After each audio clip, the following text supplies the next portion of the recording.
A paz do Senhor, querida e amada Igreja Paulistana. Estamos iniciando aqui mais uma lição da Escola Bíblica Dominical. Hoje estaremos trabalhando com a lição de número 8. Um adendo, né? Estamos nesse formato aqui remoto, pois devido à circunstância atual não podemos estar reunindo, né, dentro da igreja para estar fazendo cultos coletivos, né? E também, como eu tenho uma agenda um pouquinho complexa, não consegui gravar aos fins de semana. Tá ok? Mas teremos aí algumas inovações nos formatos. Espero que vocês gostem e que possam estar aí comentando aí o que acharam, amém? Então hoje nós estaremos estudando aí a lição de número 8, que fala comprometidos com a palavra de Deus. É algo que fala muito ao meu coração, a questão de estudar a Bíblia, de se comprometer, né, com a palavra de Deus, pois nós entendemos que o princípio cristão é estar firmado na palavra de Deus. Amém? Então, antes de iniciarmos, convido você a estar orando comigo, consagrar este tempo maravilhoso de aprendizagem, de absorção de conhecimento, para que o Senhor possa falar ao meu coração, ao seu coração que me assiste, e que nós possamos nos firmar e nos comprometer com a palavra de Deus. Amém? Senhor, mais uma vez nos colocamos diante da Tua presença. Queremos Te louvar, Te agradecer por mais essa oportunidade de estarmos aqui, absorvendo aquilo que o Senhor tem de melhor para nós. Compreendemos que a Tua vontade é boa, perfeita e agradável, e que a Tua vontade para nós é que conheçamos mais e mais de Ti, que compreendamos do Teu ministério, que entendamos aquilo que o Senhor tem guardado para aqueles que Te buscam. E venhamos Te buscar com todo o nosso coração, para que assim vivamos os Teus planos para nós. É o que Te pedimos e Te agradecemos, no nome de Jesus. Amém. Então, querido, pegue já papel, caneta, Bíblia, vá consultando as referências, pois iremos iniciar por essa referência que está aí na tela, né? Bem-aventurado os que ouvem a palavra de Deus e aguardam. Olha que coisa maravilhosa. Bem-aventurado, feliz, uma pessoa que tem bem-aventuranças, que tem boas experiências. Bem-aventurado é aquele que ouve. E entenda, querido, o ouvir a palavra de Deus não se remete somente àquele momento que eu estou lá sentado, que o pastor está pregando, ou aquele momento que eu ligo meu televisor, ligo meu celular para ver alguém ministrar sobre a minha vida. Aquilo é muito bom também. Mas entenda que a palavra de Deus, o ouvir da palavra de Deus, é ouvir o próprio Deus falar. Então, quando eu abro a minha Bíblia, quando eu medito na palavra do Senhor, eu começo a ouvi-lo falar, eu começo a ouvir Deus se manifestar, e isso é tremendo. E Lucas está afirmando que nisso eu me torno bem-aventurado. Porém, não basta só que eu escute. É importante que eu guarde e com muito zelo. Mas não guardar daquela maneira que eu guardo e escondo. Não, eu guardar no sentido de ter cuidado, no sentido de utilizar com coerência, de saber a hora onde eu devo recorrer àquela palavra. E principalmente, né, querido, de não perder aquilo que eu ouço. Porque muitas vezes eu pauto muito, eu não leio a Bíblia, porque o que é ministrado lá na igreja já serve para mim como leitura. Amém, mas será que nós guardamos aquilo que é ministrado no altar? Será que nós guardamos a palavra que o pastor tem ministrado sobre a nossa vida? Fica aí essa pergunta. Então Lucas ele está afirmando que nós seremos felizes, que seremos bem-sucedidos e bem-aventurados quando ouvirmos a palavra de Deus e quando a aguardarmos. Amém? A verdade prática, ela vai dizer o seguinte, que a autoridade divina da Bíblia deriva de sua origem em Deus. E isso por si só encerra a suprema autoridade das Escrituras com plena e total garantia de infalibilidade. Então, queridos, entenda, a autoridade divina da Bíblia é quando nós lemos e vemos que tudo que está na Bíblia não poderia ser inspirado por outra pessoa, não poderia ser planejado por outra pessoa, não poderia apontar para outra pessoa que não fosse Deus. E uma vez que nós entendemos que a Bíblia faz menção da figura de Deus, que a Bíblia é um diário que Deus deixou para nós, que a Bíblia ela é um guia onde nós devemos consultar a maneira de viver, automaticamente tudo que está na Bíblia se torna supremo, se torna uma verdade absoluta, uma verdade inegociável. Então, é essa a verdade prática que a lição de hoje vai nos trazer. Reflita comigo por alguns momentos, querido. Muitas vezes, vemos às vezes teólogos, pessoas que começam a estudar muito a Bíblia e passam até a se tornar ateus. Querido, entenda que quando nós lemos a Bíblia, nós não devemos ler apenas como um livro qualquer, como se estivéssemos lendo uma revista, uma enciclopédia. É importante que ao ler a Bíblia haja um contexto dentro desta leitura, um contexto de consagração, um contexto de oração, um contexto de jejum, que seja um momento ali do seu devocional, um momento do seu dia que você separa para essa leitura, mas que você também separa para ouvir a resposta que Deus tem. Pois uma vez que eu entendo que a palavra do Senhor ela é viva, ela é eficaz, e que ela é uma palavra que eu devo ouvir, não basta só eu ler e fechar a Bíblia e está tudo bem. Eu tenho que ir ao centro, ao âmago daquilo. Eu tenho que meditar para que eu veja e escute a voz do Senhor falar comigo. Amém? Querido, apenas algumas referências, para nós estarmos aí meditando. Não vou falar sobre todas, mas algumas que me chamam a atenção. Por exemplo, aqui, a Bíblia é o manual de instrução para a vida. Isso, em Josué 1:8. Então, querido, a Bíblia, como eu já devo ter falado, ela é mais atual que o jornal de amanhã.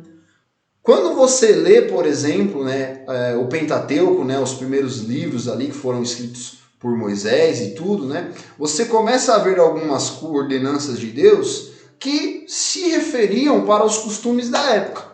Mas que se de certa forma a gente buscar um pouco de estudo e contextualizar, nós veremos. Quer ver um exemplo básico? A questão do consagrar o sábado. Nós não somos judeus, não temos o costume de consagrar o sábado, mas teoricamente o cristão ele tem como dia do Senhor o domingo. É um dia normalmente que no domingo nós passamos o dia todo em família, depois vamos ao culto pela manhã ou pela noite para adorar a Deus. É um dia que muito dificilmente você deixa para trabalhar, deixa para resolver assuntos corriqueiros ou para tirar lazer. Normalmente o cristão ele tira sexta e sábado para tirar um lazer com a família, no domingo o almoço em família e à noite ou pela manhã o culto da família. Então você vê que é algo que a gente às vezes pauta. Não, mas os mandamentos que foram dados a Moisés é só para o pessoal lá de Moisés lá, de consagrar o dia, de não comer carne de porco, Queridos, talvez da forma literal ao pé da letra, essa afirmação seja correta. Mas se a gente contextualizar as ordenanças que foram dadas para o povo judeu de acordo com a nossa cultura, também serve.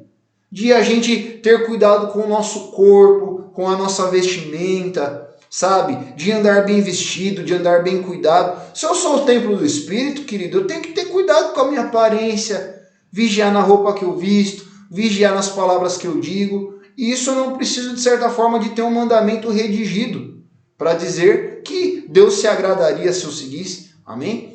Uma outra referência, Marcos 7,13. O Senhor Jesus chama as Escrituras Sagradas de a Palavra de Deus. Então a gente às vezes fala, a palavra de Deus, de uma maneira tão automática que a gente para de dar valor ao significado desta palavra de Deus. Imagina, querido, se você, nesse momento que você está me assistindo, o próprio Deus em pessoa se revelasse a você e falasse com você. De certa forma, você pararia tudo que você está fazendo, não é mesmo?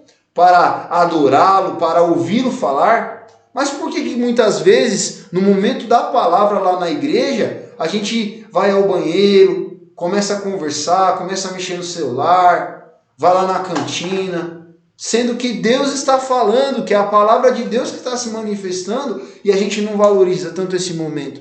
Às vezes a gente valoriza mais o momento da comunhão do que da palavra de Deus. Entenda, não estou dizendo que o momento da comunhão não é importante não, pelo contrário, é muito gratificante estar em família, estar no corpo de Cristo, né? Um momento de abraço, um momento ali de desabafo é muito bom, mas se alguém desabafa comigo, às vezes a minha experiência não é suficiente, mas a palavra de Deus é absoluta. Então é importante, querido, que nós valorizemos a palavra de Deus dentro do significado desta fala. Se é a palavra de Deus, quando Deus está falando, quando o pastor ou alguém que está ministrando a palavra de Deus está com a oportunidade, que tenhamos reverência, que tenhamos respeito, pois é o próprio Deus que está falando conosco, amém? Para encerrar aqui das referências, né? Se possível, eu deixei aí esse tempo na tela, anote, né? Leia depois aí durante a sua semana e creio que cada dia o Senhor falará ao seu coração. Mas vou pegar aqui a de Hebreus 4:12. A palavra de Deus é viva e poderosa, capaz de transformar vidas. Então, querido, se você está observando que a tua vida, a vida daquela pessoa que você está intercedendo não está mudando, talvez o que está faltando aí é a palavra de Deus. Porque muitas vezes a gente se prende muito aos louvores, se prende muito à oração, mas a gente às vezes não se prende no meditar, no estudar a palavra de Deus. Amém? Então, o autor ele deixou aqui uma leitura bíblica para nós, ele deixou 2 livros, né, um de 2 Timóteo, outro de 2 Pedro. Nós vamos estar lendo elas e refletindo versículo por versículo. Não quero me estender muito, mas eu acho muito interessante quando a gente tem, por exemplo, um contexto, né, aqui do 14 ao 19, então a gente precisa ler tudo e, de certa forma, ir meditando, se necessário, versículo por versículo. Vamos lá? 14, né? Traze estas coisas à memória, ordenando-lhes diante do Senhor que não tenham contendas de palavras, que para nada aproveitam e são para a perversão dos ouvintes. Desculpe. No 14 aqui, ó, a primeira coisa, né? Desculpe, queridos. Traze estas coisas à memória. Querido, eu só consigo trazer à memória aquilo que eu vi, que eu fiz ou que eu ouvi. Às vezes nem o que eu falei eu consigo lembrar. Mas se eu não leio algo, se eu não tenho um registro visual de algo, infelizmente fica muito difícil lembrar. Inclusive é um dos motivos de eu ter optado por fazer essa interação nas nossas aulas, né? Trazer uma apresentação de PowerPoint, né? Minimizar um pouco aí a minha imagem, certo? Para que você registrasse, né, a lição através do seu visor, através do seu visual. Então é a maneira mais eficaz de eu gravar algo, são através dos meus olhos. Trazendo à memória o quê? Que Deus um dia, né, nos ordenou que nós não tivéssemos contenda de palavras. Por quê? Porque entendo o seguinte, querido. Quando eu entro numa discussão com alguém, na maioria das vezes essa discussão ela não é proveitosa. Dificilmente, querido, você vê uma discussão mesmo, né, assim, onde o pessoal eleva a voz, né, onde às vezes é preciso intervir para não haver uma agressão. Discussão, contenda, briga. Dificilmente você vê uma contenda, uma briga, por motivos plausíveis, onde as duas partes estão corretas, né? Normalmente essas discussões onde a gente até usa a expressão onde a gente baixa o nível, né, onde a gente sai da razão, normalmente é por um motivo muito fútil. São por motivos às vezes do ego, motivos de opinião diferente. E de certa forma isso acaba tornando ou levando aquelas pessoas que participam da briga ou que estão vendo a briga, isso faz com que todos os envolvidos tendem a se tornar mais perversos. Ué, como assim, Wendel? Vou te explicar. Pensa numa cena aí de briga, seja uma cena conjugal, uma cena de pai e filho. Nunca normalmente é por um motivo plausível. Normalmente uma das partes não está com a razão e aí não quer abrir mão, né? Não quer se humilhar, não quer voltar atrás no que fez, e aí acaba partindo para a contenda, acaba usando palavras aí que machucam, que ferem. Só que isso não faz apenas com que aquelas duas partes que estão brigando se tornem ruins, se tornem pessoas más. As pessoas que estão ao redor vendo aquilo ali também é muito prejudicial para elas. Continuando. Procura apresentar-te a Deus aprovado, como obreiro que não tem de que se envergonhar, que maneja bem a palavra e a verdade. Então, querido, por que a gente tem que tomar cuidado com a forma como a gente fala, para não gerar contenda? Porque hora ou outra a gente tem que se apresentar a Deus. E quando eu falo de se apresentar a Deus, eu não estou falando daquele grande dia de juízo final. Não estou falando do momento do arrebatamento.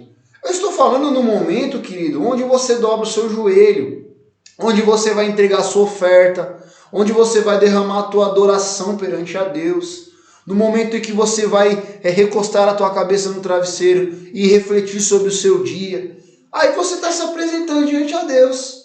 Mas imagina que coisa chata, irmãos. De repente eu tive ali uma discussão com a minha esposa, né? Tive ali um atrito com meu filho, com meu pai, e aí eu vou para o culto. Você sabe que o culto ele não é o mesmo. Sempre fica algo remoendo dentro de mim, porque eu preciso aceitar aquilo.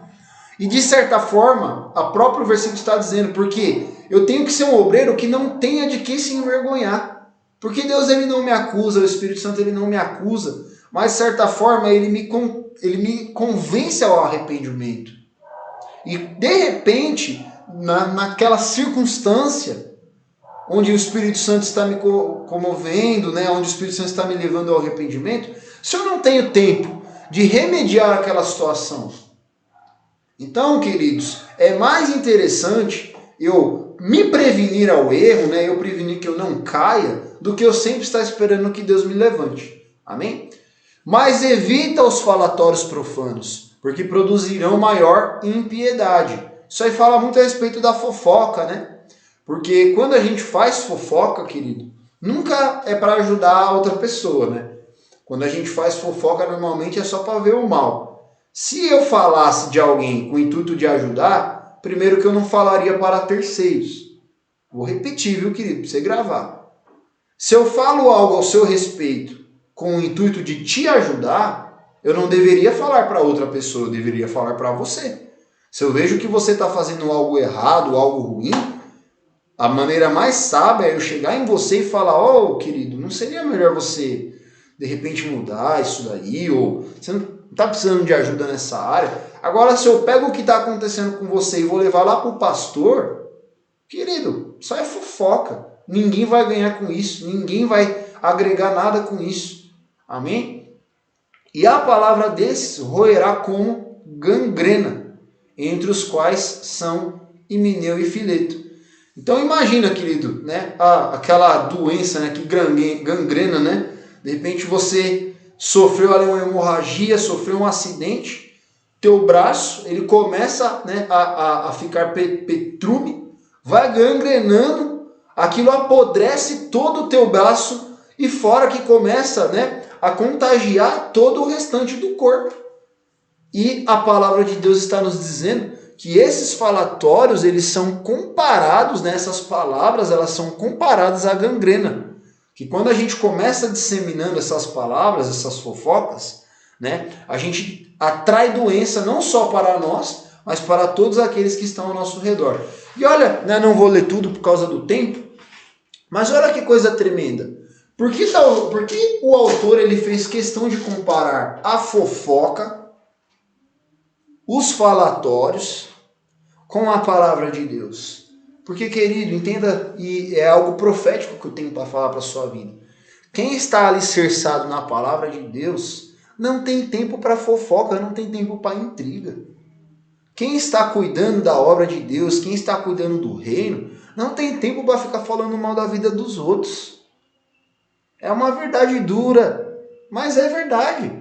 Quem está envolvido com as coisas de Deus não tem tempo para ficar desperdiçando, cuidando de vida de A, de B, cuidando de coisa alheia, não. Então, se envolvam em nome de Jesus na obra de Deus, se alicerce na palavra.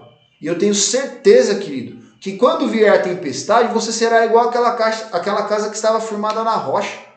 Você não sofrerá dano algum. Amém? Pedro, o capítulo 1, né, verso 20, vai dizer o seguinte: sabendo primeiro isto, que nenhuma profecia da Escritura é de particular interpretação, porque a profecia nunca foi produzida por vontade de homem algum, mas os homens santos de Deus falaram inspirados pelo Espírito Santo. Olha que coisa maravilhosa. Eu vou até selecionar aqui. Olha quem apareceu aqui nas nossas lições. O Espírito Santo é quem me inspira através do dom que ele escolhe para profetizar. Amém? Porém, a profecia, ela não é individual. Quando a gente fala da profecia que está contida na Bíblia, que o Espírito Santo inspirou as pessoas a profetizarem, eram profecias que eram para o comum, que era para o todo. Então, querido, entenda, em raras exceções, vou falar da minha experiência de vida, né? Você até vê algumas profecias ou algumas revelações que é específico para alguém. Mas entenda que quando a gente pega a Bíblia e profetiza em cima do que a Bíblia está dizendo, quando Deus inspira alguém a profetizar em cima da Bíblia, é algo que sempre se aplica para a igreja como um todo. É algo que se aplica para o corpo de Cristo, para a noiva e adornada de Jesus. E é por isso que isso deve ser levado a sério, mas não no seguinte aspecto, de formalidade. Entenda, quando eu falo que a palavra, que a profecia entregue através da palavra deve ser levada a sério, é na questão da obediência. Porque não adianta nada eu honrar através de formalidade e entrar por um ouvido e sair pelo outro. Então é importante que eu honre com o fator respeito, mas no meu dia a dia, que amanhã eu faça bom uso daquela palavra que foi ministrada ao meu coração. Amém? Nós já estamos encerrando, queridos. Então, os nossos dois objetivos, né, para essa lição é o primeiro seguinte, é demonstrar que o nosso compromisso ele tem que ser com a palavra de Deus. O meu compromisso ele não pode ser primeiro com o meu pastor, primeiro com a minha igreja, primeiro com o meu departamento, primeiro com o meu líder. Não, o meu compromisso ele tem que ser primeiro com a palavra de Deus e com Deus. A partir daí, tudo é secundário.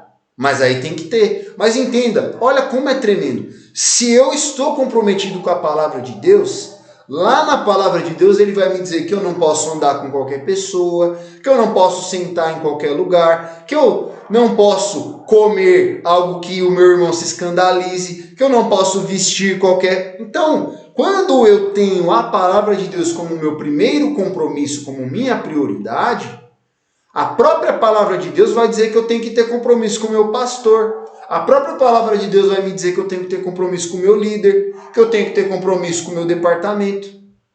Amém? Pois a palavra de Deus ela é suprema, ela é absoluta e ela não muda. Ela é mais atual que o jornal de amanhã. E por fim, meditemos em 3 objetivos específicos ante a palavra de Deus. Se você puder, vamos repetir comigo? Primeiro, afirmar a autoridade da Bíblia. Novamente, afirmar a autoridade da Bíblia. Quando nós entendemos que a Bíblia possui autoridade, nós devemos respeitá-la, não como um livro histórico, mas principalmente como uma palavra viva e poderosa de Deus. Segundo, mostrar o zelo pela boa doutrina. Não é qualquer doutrina, viu, queridos? Pastores, prestem muita atenção. Nós temos que zelar pela boa doutrina. Não posso doutrinar algo por causa da minha cabeça, porque eu achei bonitinho daquele jeito. Não. Toda a doutrina ela deve ser amparada nos mandamentos bíblicos, nas doutrinas apostólicas e principalmente nos princípios eclesiásticos que Jesus estipulou para nós. Quais foram eles? Amar a Deus acima de todas as coisas, amar ao próximo como a mim mesmo. Se alguém bater na face direita, eu viro à esquerda. Se quiser seguir a Jesus, que eu negue o meu eu, tome a minha cruz e siga os passos que Jesus deixou. Essa é a doutrina que Cristo nos ensinou. E por último, pontuar os cuidados quanto aos modismos. Queridos, questão da moda, às vezes, ela não é tão comprometedora. Mas existem algumas modas, alguns costumes que nós temos que vigiar muito. Vou dar alguns exemplos aqui e me entenda bem. Nada substitui, querido, a boa e velha leitura. Ah, mas eu posso ler um livro a respeito da Bíblia? Pode, mas entenda que esse livro a respeito da Bíblia, ele é um auxiliador. Então, muitas vezes, esse livro a respeito da Bíblia, ele vai te citar referência, ele vai te citar versões de tradução diferente. Ou seja, mesmo quando eu leio um livro a respeito da Bíblia, eu tenho que ter a Bíblia ali como meu livro de cabeceira, para eu ir lá destrinchando, ir lá consultando. Então, eu não posso substituir a Bíblia por livros que falem sobre. Também não posso substituir a Bíblia, querido, por outros livros de outras religiões. É importante que, ao ler outros livros de outras religiões, você tenha um propósito. Você fazer isso só por curiosidade, querido, seja curioso primeiro com a Bíblia. Eu creio fielmente que a Bíblia ela tem tantos segredos, ela tem tantas conexões, que é impossível que uma pessoa só vislumbre e destrinche toda ela em uma vida. Então, se você falar para mim, não, eu estou indo ler um Alcorão, eu estou indo ler um outro livro de Sechonoye, um livro de Allan Kardec, porque a Bíblia já não tem mais resposta, eu sinto te dizer, você não leu a Bíblia direito. A Bíblia ela tem todas as respostas que nós precisamos. E como o pastor Isaías diz, basta que eu use a lente correta. Amém? Então esta foi a lição de número 8. Deixa eu voltar aqui para você não esquecer qual foi a lição que nós aprendemos hoje. Comprometidos com a palavra de Deus. Então que eu e você possamos estarmos firmados na palavra de Deus, que é boa, perfeita e agradável e nos tornará bem-sucedidos, bem-aventurados e principalmente seremos aí grandes ferramentas nas mãos de Deus. Fique com Deus. Caso você tenha alguma dúvida, expresse a sua dúvida aí nos comentários, pode ser no Facebook, pode ser no YouTube, ok? Eu só peço que, querido, não deixe de assistir, não deixe de participar, tá? Talvez esse formato aí seja um pouco diferente para algumas pessoas, tá bom? Mas estamos aí num momento atípico e é importante que não deixemos de estudar a palavra do Senhor, que não deixemos de cultuar, mesmo que seja em nossos lares, pois assim estabeleceremos o reino de Deus também nas nossas casas. Amém? Fique com Deus, até a próxima aula. Tchau, tchau.